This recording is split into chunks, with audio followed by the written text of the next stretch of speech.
Good afternoon, everyone. It's really my pleasure to have been invited here to talk to you about some of the work that we do in Alberta Southwest. We are a region of 16 communities, as Mel mentioned, that have been working together since the turn of the century to look at our opportunities and challenges that we have in rural Alberta.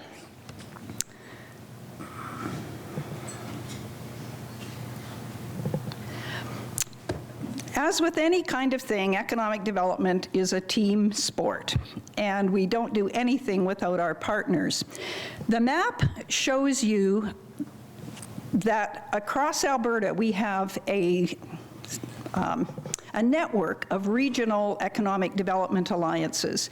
So if you look at us, we're the little brown spot down in the very southwest corner, and next to us is South Grow Regional Initiative, which some of you may be familiar with.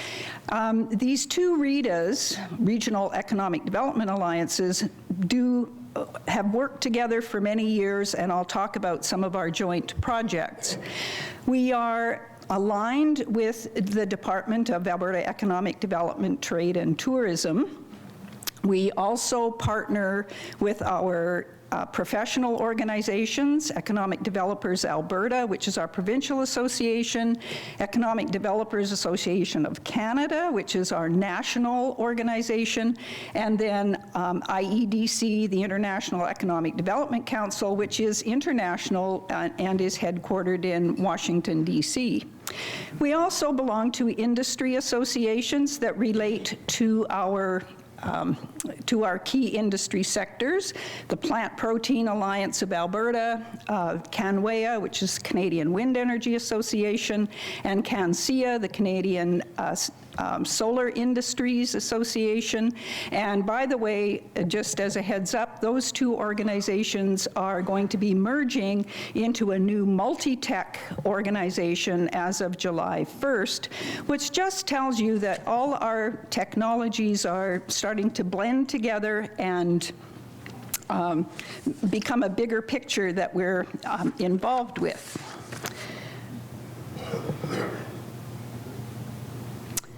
So the sectors, as I mentioned, that we deal with in Southwest Alberta are agriculture and value-added agriculture, energy and renewable energy, and tourism and geotourism.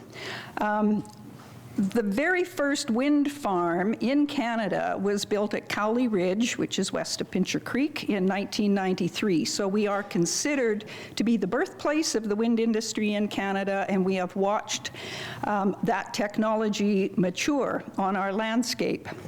So I'll take you through just each of these sectors and give you just a highlight of some of the projects that we are doing. One thing we're working on right now, we're in the middle of a project that we're calling Energizing Agricultural Transformation. As things change on family farms, as markets change, as consumer demand changes, as technology and precision agriculture are opening up new opportunities, we are bringing our agricultural people together to talk about how they can help each other figure out what needs to be done to make sure that our region moves forward the way it should. We are also working on the aspect of what's generally called succession planning. How do we ensure ongoing businesses? We are thinking of it more as continuity planning, because now businesses are changing, and it's not always possible to just replace one with another. Sometimes it takes two people to replace what one person used to do, and sometimes it works the reverse. You can have one person do what two people used to do. So we're helping businesses look at their needs and their opportunities and figuring out what they need to do to be going forward. In the alternative and renewable energy arena, this is where we are working with our partners, South Grow Regional Initiative and Economic Development Lethbridge. Back in 2007, we formed something called the Southern Alberta Alternative Energy Partnership. And we took a look at that, saying, how can we understand what our community needs are, what our communities want, and how we can help them see the opportunities that we saw were coming in alternatives and renewables. So that has gone through some ups and downs. We were enthusiastically supported at first, and then when the climate change conversation took a kind of backseat to some other kinds of conversations, I think at that point we said, well, the way we assessed it was that we ran out of energy and we ran out of alternatives. So we just kept our website going for a little while, and then we managed to then really re-energize in the last 4 years to really move forward with some initiatives in that regard. You might want to just check out our website for this partnership at SAAEP.ca, and there's just a screenshot of the web page, and if you click on the About Us tab, then what will drop down is a regional economic impact report, where as our 3 economic development organizations, we tried to quantify what this industry is going to be worth. So it's not a long report, but it has some really good information in it. And we've looked at that with the 9 projects, wind and solar projects currently in process or soon to be launched, that represents about $1.56 billion worth of investment in the region, which then spins off to possibly over $250,000 with benefits to our municipalities. So, you know, green can be green, that's for sure. Another related project is our Peaks to Prairies electric vehicle charging station network. And this is one of those overnight successes that took about 5 years to happen. We began the conversation back in 2014 with our partners in British Columbia, who had deployed an electric vehicle charging station network in the East Kootenays. So we talked to them and said, wow, wouldn't it be wonderful to bring this project down Highway 3 and into our region of Alberta? Well, pretty soon, of course, we then had our neighboring South Grow initiative involved, and we started having workshops and learning about the technology and thinking, you know, this could happen. Then the city of Calgary got interested, and that really shot things along quickly, because they were doing an electric vehicle strategy for the city and figured if people knew they could drive their cars out into the country, it would also strengthen their initiative. So we worked away at it, put money together, and actually ended up with money from the province and with FCM, and with the City of Calgary, City of Lethbridge, City of Medicine Hat. We managed to come up with a little over $2 million to build a network of 20 charging stations. That is just in the process of being completed, so we should be up and running and promoting it this summer. Just a quick moment to do a 101 on electric vehicle charging, just because it is a new technology and there may be some questions about it. So there are generally 4 types of vehicles. We, of course, we're familiar with our gas-powered vehicles, which are our internal combustion engines, which gives a nice little acronym, ICE. You have a hybrid vehicle, which which can use either. You have a plug-in hybrid, which actually uses electricity first and then uses gas as a backup. And then you have the battery electric vehicle, which is a BEV, and as my friends point out, it has no gas. So, the options for charging we talk about level 1, level 2, and level 3.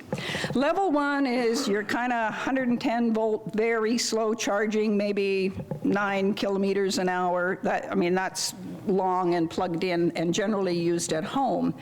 Also, some home installations are 220 volt, and they would also could be used in your home, but are also public stations.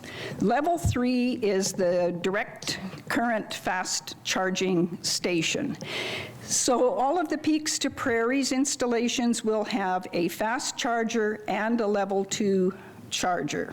And there's a map of where they are. There's the map as it is now. You can see it covers a lot of our small communities. Highway 1 actually connects Highway 1, 2, 3, 4, 5, 6, 22, 23, 36. So you can see by the way we've strategically placed the stations, it's going to make traveling in southern Alberta with your electric vehicle a very comfortable experience. There's the launch that we did in Lethbridge. This is the station that's over near the health unit office. And you can also, there is a website called Plugshare.com. You can just flip on your phone, find out where the stations are, and it just, as you can see, there's getting to be more and more traveler amenities.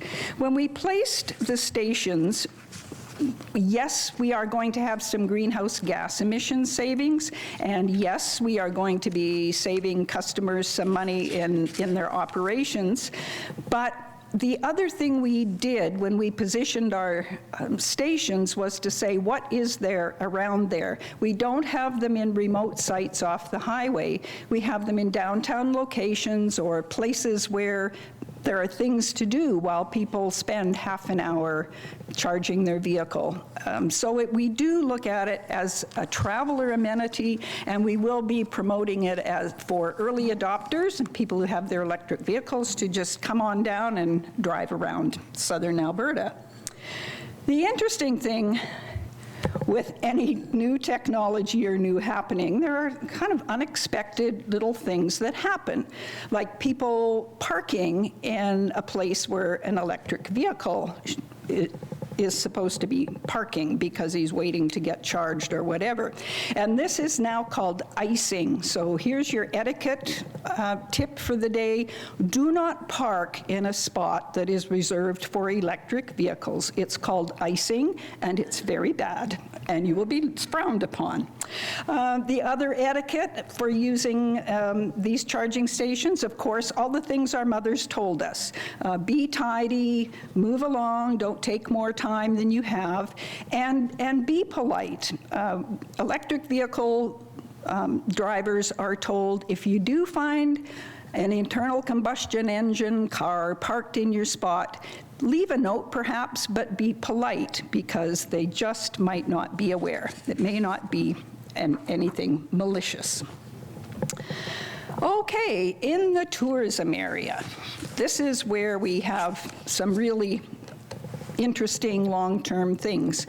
Back in 2006 or 7 or so, National Geographic noted that the crown of the continent was a significant geotourism area.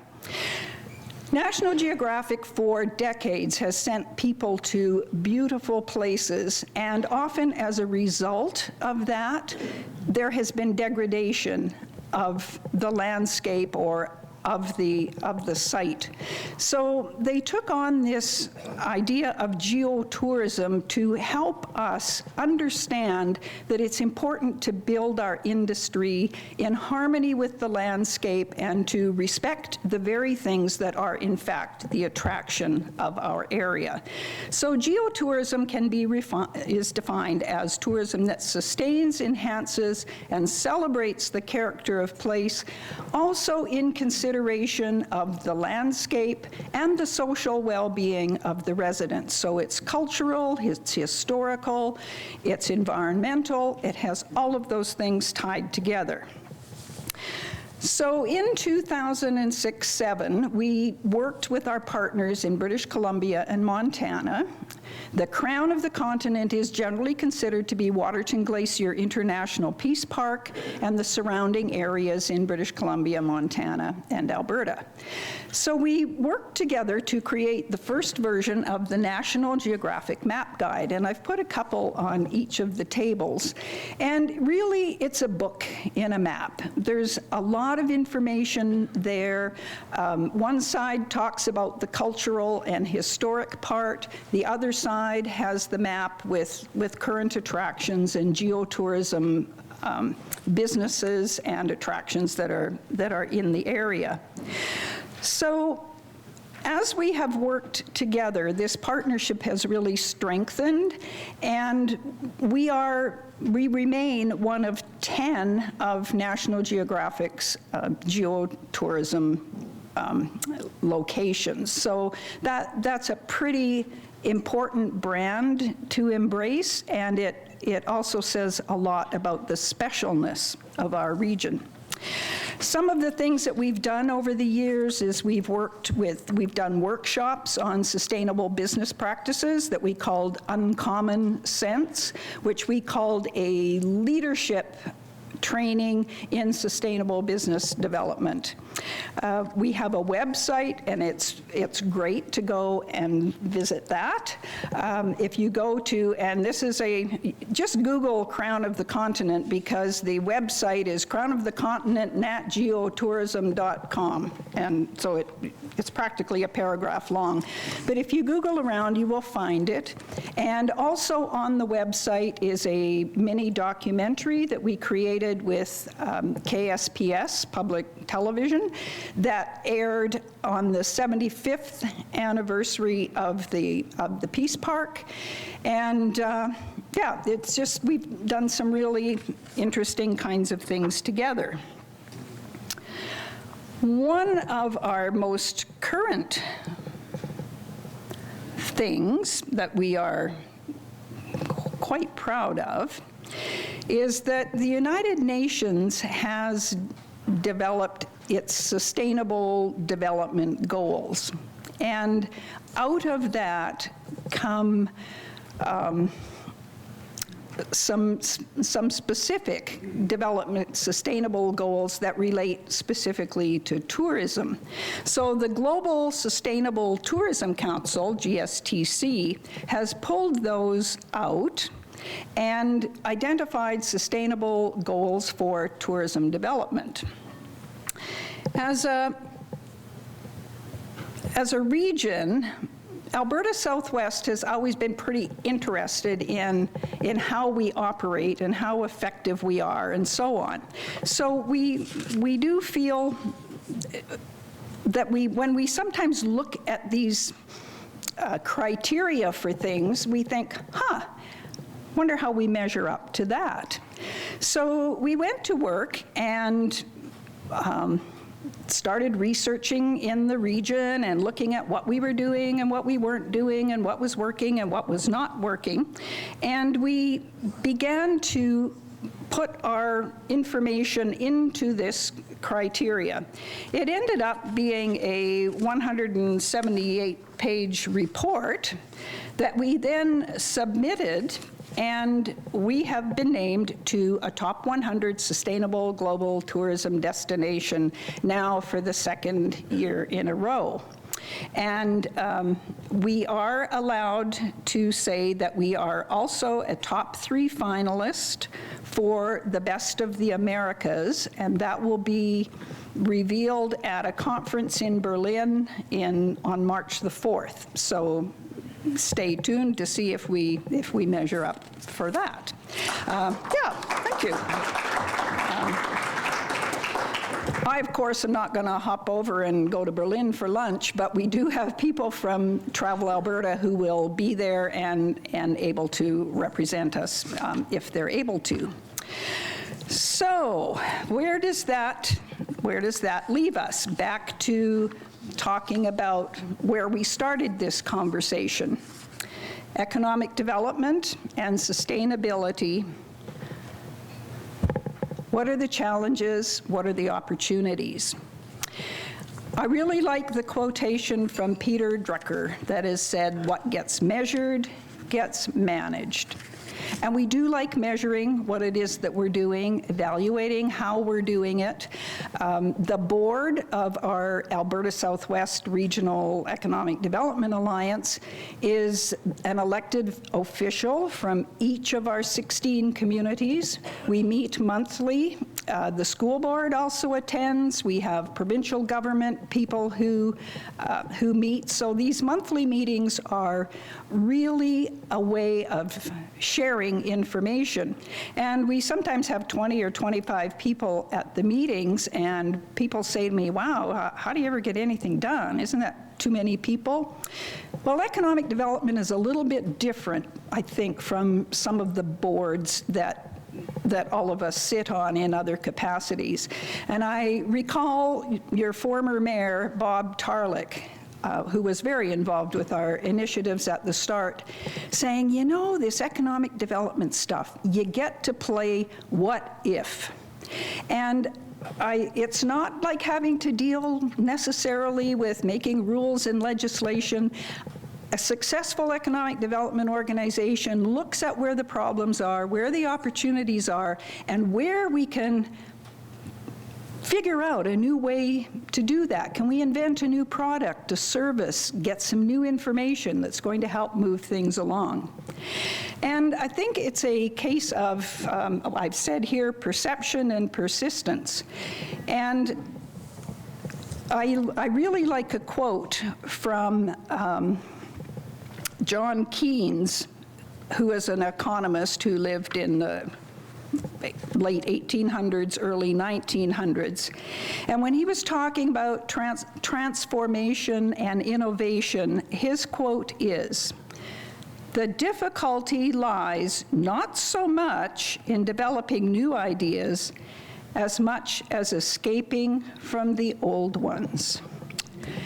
Wow, you know, that really hit me. And I think we've all sat around in groups that go, "Oh yeah, we tried that, it didn't work."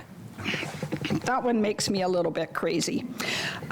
Because we have found that sometimes technology is ahead of what people are thinking, and sometimes people are ahead of what the technology can do. So we always have to be aware that some ideas that we have are ahead of our time, and other times we need to do things to catch up. So we can't get too entrenched in what we think is the truth of how things are. I think we have to be open to being questioning what we are thinking about things. And the other thing is persistence. If it doesn't work one way, try it a different way. As Thomas Edison said, he knows hundreds of ways that a light bulb will not work. And I think we can't get discouraged by our failures. In economic development particularly, success can take quite a long time. And it sometimes means going at a problem or an issue from some different angles. Some other things, I guess, on sustainability and economic development: possibilities and partners. Be willing to look at the future and what we might be missing, what problems need to be solved. And partners. It is absolutely a team sport. We cannot do this by ourselves. We do it all together. Purpose, planning, and priorities.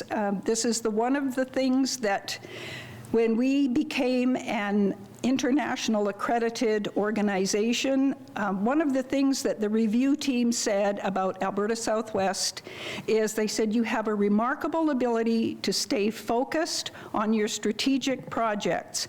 And I hadn't really thought about that, but we do have to, in economic development, it's really easy to chase every rabbit that runs across the landscape. Oh, there's a good idea, there's a good idea. And you have to just pull back and say, what do we have for resources? What are our priorities? And does it fit the plan? Or do we need to revise our plan?